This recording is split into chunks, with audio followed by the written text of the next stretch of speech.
Muito bem, 8 horas e 12 minutos em Campos, de volta com o Folha no Ar, primeira edição, o oferecimento dos laboratórios Plínio Bacelar, Clínica Proteus, e a pauta hoje é cultura. Hoje estamos falando sobre cultura no Folha no Ar, primeira edição, recebendo aqui as diretoras do Arquivo Público Municipal Rafaela Machado e do Museu Histórico de Campos, que é a Graziela Escocar. Na pauta agora a gente entra numa parte importante dessa entrevista, que é a reação da sociedade em defesa do museu e em defesa do arquivo, né? Voltamos com o Aloysio Abreu Barbosa e com as nossas convidadas, a Graziela e a Rafaela. Aloysio.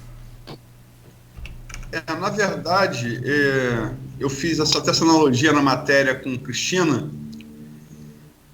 Futebol é sempre... O Brasil é um país de futebol, né? E é um país de cultura muito rica também. E essa discussão, o que é cultura, né? A discussão ampla, os antropólogos levam ela há muito tempo e tudo é cultura, né? Futebol também. Uhum. E eu fiz uma analogia dizendo que os defensores da cultura em Campos podem não ser tão numerosos quanto são as torcidas, por exemplo, de Flamengo e Vasco. Mas como as torcidas do Fluminense e do Botafogo são menos numerosas, elas compensam na paixão e dedicação às suas bandeiras, né? Tanto que todo jogo do Flamengo e do Vasco contra o Fluminense e Botafogo, você vê o Maracanã ali, a coisa parece de igual para igual. E a gente já falou sobre esse assunto aqui no primeiro bloco, né? A reação da sociedade, né? Não só de historiadores e pesquisadores, como os próprios comentários no streaming provam, da sociedade em geral contra o fechamento das atividades do museu e do arquivo e da impossibilidade de manutenção dos seus acervos, o que é pior, né? E houve aí um passo atrás do governo nesse sentido. Como é que vocês estão à frente desses dois importantes equipamentos? Vocês viram essa reação e qual a importância que ela teve nessa mudança aí do governo, da entrevista de Cristina para cá? Eu comecei pela Rafaela, vou começar agora pela Graziela.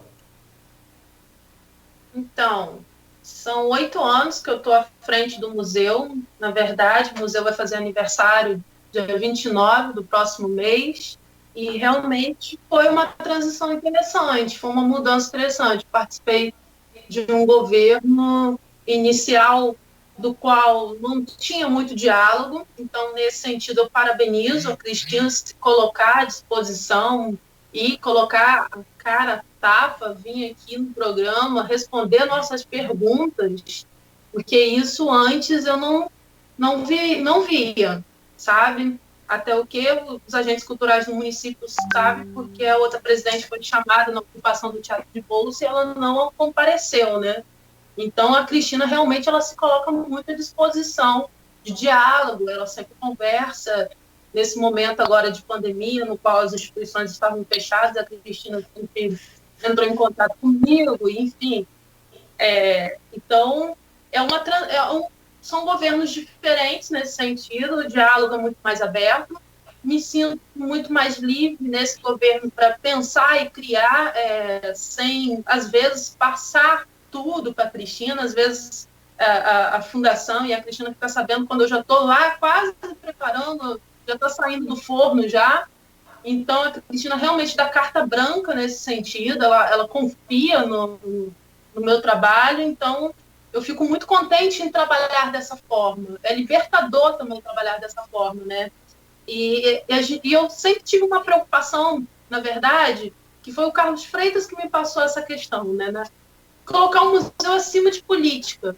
Né? Então, colocar o museu aberto à comunidade, receber solicitações, sim, de uso desse espaço, lançamentos de livro, e isso no governo passado era bem difícil. Né, expressar que o museu ele deve estar tem um aparelho cultural que ele deve estar acima de políticas de rivalidades. O Marcelo Sampaio que me diga, né?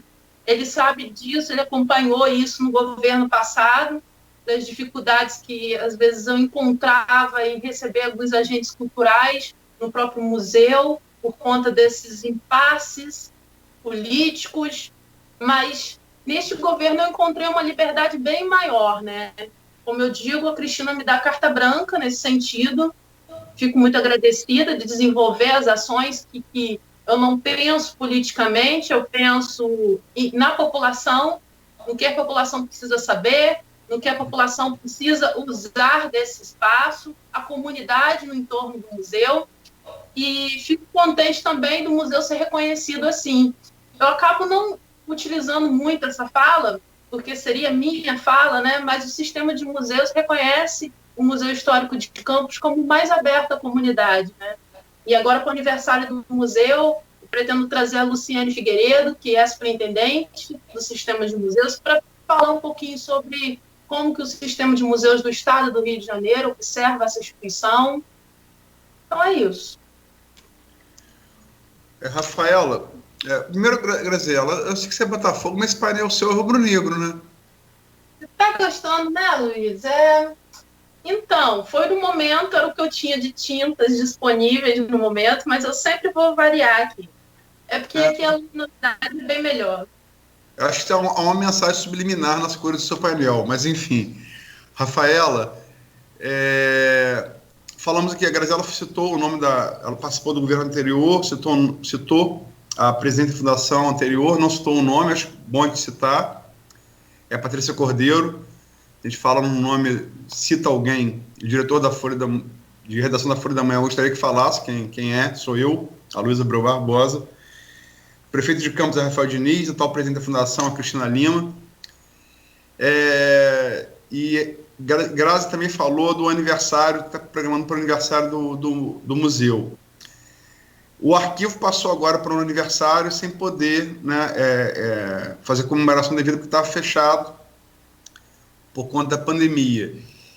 E, particularmente, eu conheço um pouco a história do prédio onde ele está situado. Primeiro porque minha mãe, Diva Abreu, nasceu do lado ali.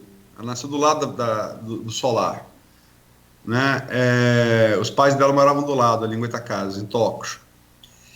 E segundo porque eu participei da Escola Brasileira de Cinema e Televisão, era CH, depois de CCH, da UENF, Centro de Ciências do Homem, no qual, no governo Marcelo Alencar, o solar que estava abandonado foi restaurado. Ele, inicialmente, iria abrigar a escola de cinema, que nunca saiu do papel, que seria montada aos moldes da Escola de Cinema de Cuba no regime de internato. Isso. Como o projeto acabou não saindo, ele depois foi transferido do Estado para o município e passou a funcionar lá o arquivo. Como é que foi a primeira experiência de passar o aniversário sem poder comemorar direito? E você acha que os campistas, de maneira geral, têm a importância daquele prédio, que é uma das primeiras construções de campos erguida pelos jesuítas no século XVII? Aloysio, eu lembro que num programa, não sei se foi com o Sofiati ou com a Cristina, você falou que a cultura pode não dar voto, mas tira. E eu acho que se teve uma coisa positiva de todo esse momento que a gente tem vivido, foi a união de muitos equipamentos, de muitos agentes culturais, de muitas pessoas que pensam, professores, pessoas que pensam sobre cultura e fazem, não fazem cultura, né, mas participam disso, em torno dessa questão. E aí eu acho que a gente conseguiu mobilizar o setor nesse momento de crise, nesse momento até de tristeza que a gente vinha vivendo. Isso foi muito importante, inclusive, para o aniversário do arquivo, que foi o que você me perguntou. O arquivo completou 19 anos agora, e a gente nunca passou um aniversário em branco, nem nos piores momentos, como, por exemplo, no final da gestão de Rosinha, com Patrícia Cordeiro à frente da fundação. Eu não estava no arquivo, foi um período que eu estava na Câmara Municipal, mas, como eu te falei, sempre acompanhando a situação do arquivo, e mesmo naquele momento em que o arquivo atendia de portas fechadas, nós fizemos atividade para comemorar o aniversário do arquivo. E aí aqui eu quero deixar um registro, porque que eu comecei falando sobre a mobilização.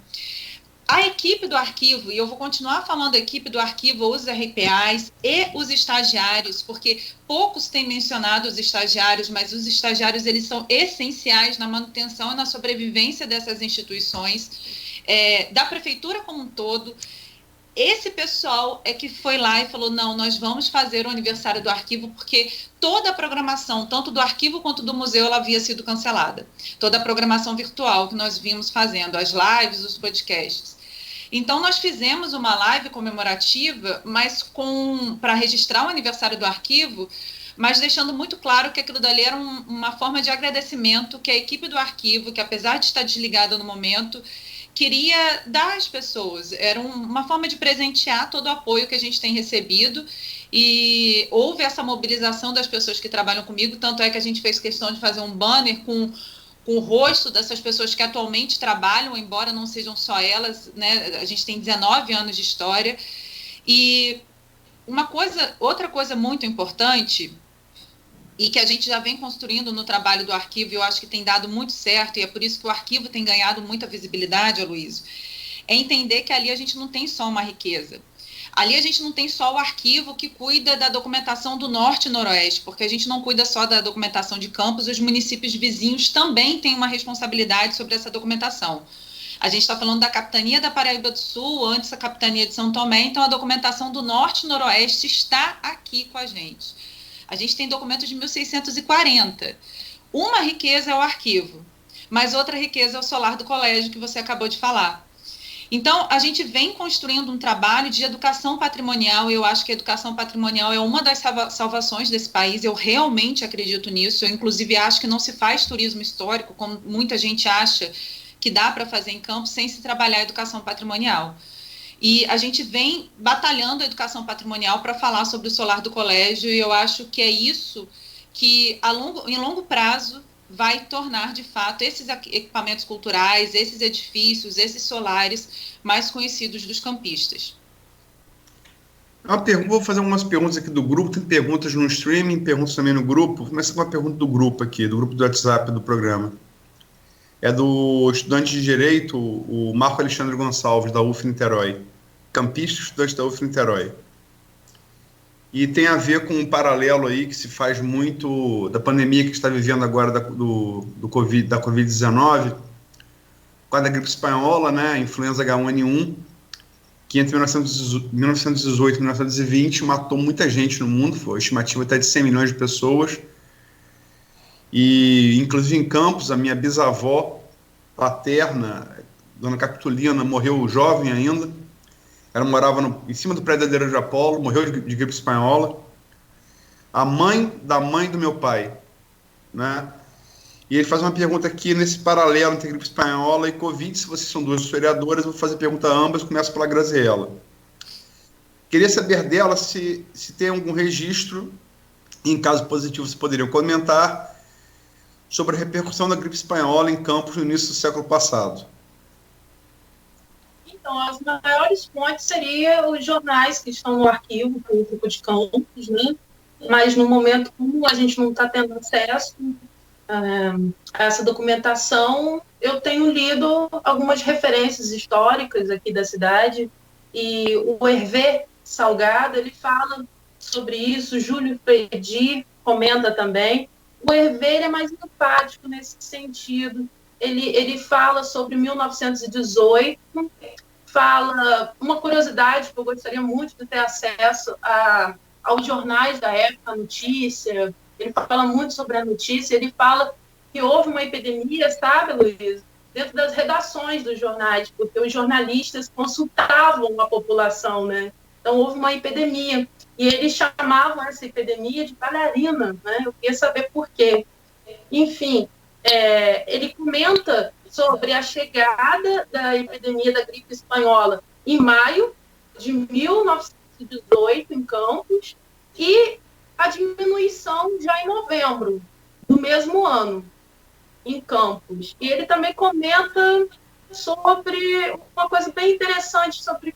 tem uma curiosidade também, que o jornal A Notícia, ele roda com a notícia de um médico da época que estava com a gripe espanhola, mas estava acamado, e aí roda 50 jornais e saem à venda dizendo que ele estava morto, que ele tinha falecido, mas na verdade é a notícia que ele tinha sobrevivido, e já tinha rodado alguns jornais pela cidade. Enfim, As principais referências, eu acho que a Rafaela pode falar, são jornais que noticiavam as notícias, né? O Monitor Campista noticiava muito a questão de notificar a população, né? Como se prevenir, né? E também, hoje, que para a gente é fake news, né? Mas antigamente também os jornais circulavam matérias dizendo coisinhas caseiras para serem feitas, talvez ajudaria a evitar, né, pegar a gripe espanhola. São curiosidades, realmente, que a principal fonte primária seria os jornais da época, mas, enquanto isso, tenho recorrido aos memorialistas da região. Rafaela? Aloysio, além dos jornais, que são uma fonte riquíssima, e é bom lembrar que o arquivo ele tem toda a coleção original do Monitor Campista, né, o acervo original do Monitor Campista, mas também um acervo grande de periódicos, entre eles a Folha do Comércio, a Notícia, muitos outros jornais importantes que também circularam em Campos. Mas eu destaco aqui, que é uma documentação pouco conhecida do público, a documentação da administração pública, tanto a produzida pela Câmara Municipal, que está conosco, quanto a documentação da Prefeitura, que a partir de 1904, né, com a primeira prefeitura, o primeiro prefeito, começa a produzir uma documentação separada para o Executivo muito interessante. Então, a gente tem muita coisa da epidemia do cólera de meados do século XIX, tem uma documentação vasta sobre a epidemia de gripe espanhola também, ali em 1918, a contratação emergencial de médicos, qual seria o protocolo administrativo, inclusive de receituário a ser adotado com esses doentes, uma discussão da adoção tardia desse socorro aos doentes, onde se daria o socorro a esses doentes, subsídios à beneficência portuguesa. Então, essa documentação é uma documentação primária, inédita ainda, é um assunto pouco explorado. Eu destaco aqui, eu gosto muito, Aloysio, de destacar estudos que têm se desenvolvido hoje em dia. Então, nesse quesito, eu destaco aqui os estudos do Sérgio Risso sobre as epidemias em Campos e do Luiz Felipe Soares. São dois estudos muito recentes, né, mais recentes, e muito interessantes sobre esse assunto. Eu acho que a gente tem que valorizar muito os pensadores da terra, os intelectuais da terra, e esses dois eu destaco aqui para essa temática. Vamos voltar ao assunto tema, que são os dois aparelhos, o museu e o arquivo. Temos aqui a pergunta do Gilberto Gomes, estudante da UENF, membro do PT de Campos, ex-presidente do DCE da UENF. Fez um programa, uma live com Graziella sobre o tema. O decreto 078/2020 da Prefeitura de Campos suspendeu o contrato de estagiários e salários de RPAs. Acho que vocês já responderam isso daqui, mas eu acho importante detalhar. Houve ao menos alguma consulta prévia às direções do museu e do arquivo? Vocês já responderam que não. A fim de mensurar os impactos da preservação do patrimônio histórico da cidade e garantir o mínimo de profissionais para essas atividades, quais foram os impactos diretos do decreto nas instituições? Vamos lá, Rafaela, depois Grazi. Luiz, o que eu destaco eu diria que é a base que sustenta qualquer instituição, não só em Campos, como qualquer instituição de cultura no país. São os profissionais que atuam dentro dela. Esses profissionais, eu vi uma discussão que surgiu sobre serem concursados ou não. A gente tem que dizer que a culpa deles não serem concursados não é deles, né? A culpa é da falta de concurso para essas instituições, apesar de prevista em regulamento, institucionalmente. Em segundo lugar, essas pessoas, Aloysio, elas são extremamente qualificadas, extremamente tecnicamente formadas, como eu falei no início do programa. E aí, quando você perde uma mão de obra como essa, ela não é reposta do dia para a noite, né? Ela não é simplesmente recolocada com qualquer outro profissional. Então, eu diria que o mais grave no primeiro momento foi você colocar em xeque a vida dessas pessoas. Pessoas que trabalham com você, no caso do arquivo, há 19 anos, há 13 anos, profissionais extremamente técnicos, que eu sei que é o caso do museu também, e também, volto aqui a dizer, dos estagiários que trabalham no setor, é óbvio, por 2 anos, né, colaboram nesse setor, mas que têm um aprendizado muito técnico sobre aquela função que eles desempenham. Então, também não é qualquer estagiário, né? A gente tem que ter isso em mente. O efeito imediato foi esse. O segundo, que eu diria, que também é muito grave, foi sobre a documentação. Nós ficamos um período sem fazer manutenção no acervo, porque, afinal de contas, eu estava sozinha, com mais uma pessoa só. E aí, voluntariamente, uma parte da equipe foi comigo para poder fazer intervenção lá, mas nós ficamos um tempo até poder resolver a situação, um tempo sem poder cuidar do prédio, da documentação, como tinha que ser feito. Graziela? Então, é importante frisar que esses prédios estavam fechados devido ao decreto, o primeiro decreto, até porque as instituições culturais de todo o país estão fechadas, mas a gente estava fazendo um trabalho de manutenção preventiva desse acervo, sim. Tanto o museu quanto o arquivo trata-se de 2 edificações antigas, e a gente precisa de uma manutenção constante nesses prédios. Então, o museu possui o acervo da ferrovia, que é tombado pelo IFAM, no qual todo ano a gente manda relatórios sobre as condições de conservação desse acervo. A gente possui uma reserva técnica que ainda não está adequada, mas possuímos, no qual a gente guarda fotos, a gente tem um acervo enorme de fotografias, a gente também tem um acervo documental pertencente à coleção de Nilo Peçanha. Então, tudo isso paralisou, esse trabalho de manutenção paralisou, né? Então, e outros trabalhos, por mais que o museu esteja fechado, a gente também estava dando continuidade ao trabalho também em home office, com os estagiários, não só em home office, não, mas também indo ao museu pesquisar dentro do próprio acervo do museu, sabe? Porque poucos conhecem isso, mas a gente tem acervo para ser pesquisado. E a gente estava desenvolvendo esse tipo de pesquisa e tudo foi paralisado, né? E era um ano, 2020, era um ano de muitas expectativas, né? A gente esperava receber mais uma parte da coleção da rede ferroviária, até porque está passando para a NTT, né, Agência Nacional de Transportes.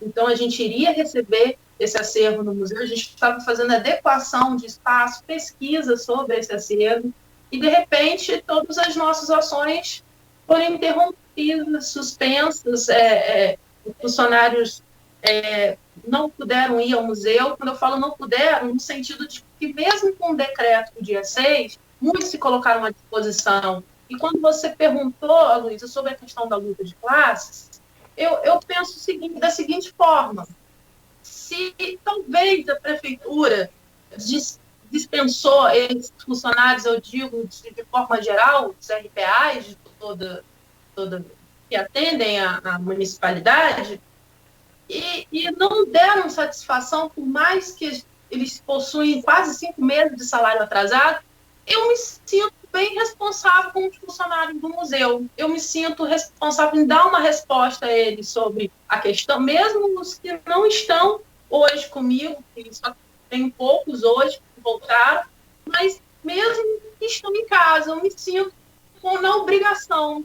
Eu tenho essa obrigação de passar uma resposta para eles, pois eles trabalharam sem receber, né? Eu acho isso muito injusto e acho que eles precisam receber uma satisfação, sim, e até esses que estão continuando o trabalho. Ontem eu tive no museu, falei isso com Cristina sobre as condições que a gente encontrou no museu, e eu não sei o que dizer para esses que estão atuando. Eles se colocam à disposição, mesmo aqueles que estão em casa, se colocam à disposição de ir ao museu, garantir que esse acervo esteja sendo bem cuidado. E quando eu digo isso, eu digo todos. Eu posso falar que eu tenho uma equipe realmente que abraça, que veste a camisa do museu. Eu digo todos. Todos realmente gostariam de ir, ajudar e colaborar. É uma equipe que faz por onde, realmente, uma equipe muito aguerrida. Eu já falo que é o mínimo. A gente tem um número muito pequeno e que cada um faz tudo um pouco, sabe? Então, eu tenho cargos bem específicos no museu, como o Rossini, que coordena o setor educativo, que cuida de educação patrimonial, mas se é preciso entrar na reserva para cuidar desses acervos, ele entra comigo. Eu tenho o Guilherme Freitas também, que é concursado, animador cultural, professor do curso de Desenvolvimento, que está comigo. Não é uma questão específica dele, ele não é treinado para isso, mas ele ajuda, ele colabora, mas realmente a equipe técnica está em casa. A equipe técnica, eu digo, a equipe que foi treinada a longo prazo, que foi uma equipe que não esteve só comigo, que passou por outros gestores culturais, né, da cidade, enfim. É uma equipe que conhece esse acervo. Tem coisas no museu que eu não sei fazer realmente sozinha, que eu não sei fazer somente eu e Rita, que é restauradora. Então, eu preciso dessa equipe que ainda continua em casa. Eu ontem conversei novamente com a Cristina, a gente está dialogando sobre isso. Eu preciso, realmente, é uma equipe mínima que veste a camisa do museu. Então, eu gostaria muito de retornar com as nossas atividades de manutenção. A gente retornou apenas na reserva técnica. São 8h38, Cláudio. Vamos fazer o intervalo? Vamos sim, são 8h38. Tem várias perguntas aí também no Face, tem vários elogios às meninas. Estou olhando, no Face tem mais intervenções do que perguntas, né? Tem poucas perguntas, tem muitas intervenções. Mais elogios até. Né? Eu, na verdade, tenho uma pergunta aí às meninas, se você me permite, nesse fechamento do bloco aí, porque depois a gente vai entrar numa área, acho que mais nacional também. Só saber, porque a gente está vivendo momentos difíceis, todo mundo sabe disso, a economia brasileira já vinha, né, capengando aí, com suas dificuldades como sempre, a do estado do Rio também, a de Campos, muito particular, com a queda dos royalties, essa coisa toda. É inevitável que todos os setores, todos, acho que só o único setor que não perde nada nesse país é banco. Eu, na próxima encarnação, quero ser banqueiro. Quanto mais doença, quanto mais problema, mais eles ganham. Perdão aqui a colocação, que não tem nada a ver com a sua, mas é da questão financeira, que eu quero entrar realmente. Então, mediante toda essa dificuldade que a gente já sabe muito bem, eu queria perguntar a vocês sobre a questão específica do museu e do arquivo. É tão caro assim manter essa equipe funcionando? Não é caro. Como Graziela falou, são equipes reduzidas, né? São poucos RPAs, poucos estagiários, apesar de ser uma equipe extremamente competente, assídua, e além do mais, essas instituições, elas vêm a verba que se recebe para manutenção, Cláudio, isso é muito importante falar. A verba que se recebe para manutenção desses acervos e dessas instituições é uma verba muito pequena, muito baixa, por exemplo, manutenção, produto de limpeza, água e por aí vai. Gostaria Coisas só mais específicas. Desculpa, Rafaela, gostaria só que você especificasse para a gente, quando você fala poucos integrantes da equipe, quantos são e verba, se é possível divulgar. Nós temos lá no arquivo, no total, antes de todo esse problema que aconteceu, Cláudio, nós tínhamos 9 RPAs e 9 bolsistas. Então, ao total, na verdade, 7 RPAs, porque 2 eram cedidos pela Secretaria de Educação. Então, no total eram 9, sendo que 2 cedidos. 9 RPAs e 9 bolsistas. Basicamente, semanalmente, essas instituições recebem água, produtos de manutenção, como produtos de limpeza. Vou te dar um exemplo, para quem está em casa é bom entender isso. Quando o pesquisador vai ao arquivo, ele tem que, por exemplo, receber luva, ele tem que receber máscara, para ele poder manusear a documentação. Eu voltei ao arquivo desde 2017. Esse material ele é custeado com dinheiro da associação cultural que existe dentro do arquivo, que é uma associação que vende livros que nós recebemos de pesquisadores, eu mesma já doei os meus livros, e é esse dinheiro que entra que custeia, por exemplo, luvas, máscaras, esse tipo de coisa. Então, é uma forma de dar sobrevivência à própria atividade do arquivo. Quando eu falo para você que a gente também requer uma verba maior, por exemplo, a obra do prédio que precisa ser feita, compra de material de restauração que precisa ser feita. Cristina mencionou um processo de licitação de compra de lâmpadas para o museu, de compra de material de restauração, mas a gente está aguardando. Isso não é algo que tenha já acontecido. Então, realmente eu acho que é muito pouco, sabe, que é gasto. É mais o salário dos funcionários, realmente. No museu são 8 RPAs e 4 estagiários. Eu aponto sempre isso, que já era uma equipe mínima.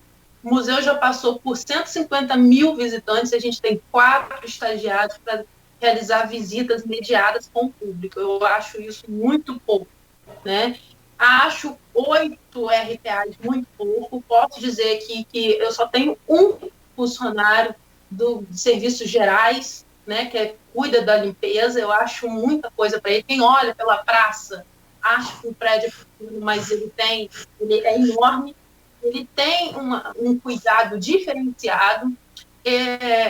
O arquivo tem essa associação de amigos do arquivo. O museu já não possui essa associação, então a gente recorre a situações realmente, Cristina sabe disso, aos próprios funcionários a comprarem produtos para o museu, produtos específicos, no qual a gente está aguardando a licitação da prefeitura sair, e não sai às vezes. Não sai, quando eu digo, Cláudio, em tempo hábil, porque a gente possui necessidades urgentes. O museu e o arquivo deveriam ter um fundo para isso, porque, por exemplo, quebrou peças do banheiro do mictório masculino do museu. Eu preciso urgentemente, né, chamar um bombeiro e agilizar isso. Eu até consigo um bombeiro pela prefeitura, mas as peças do equipamento, então, muitas vezes isso acontece, Cristina tem ciência disso, que sai do nosso bolso, que sai do meu bolso e de outros funcionários que contribuem para isso.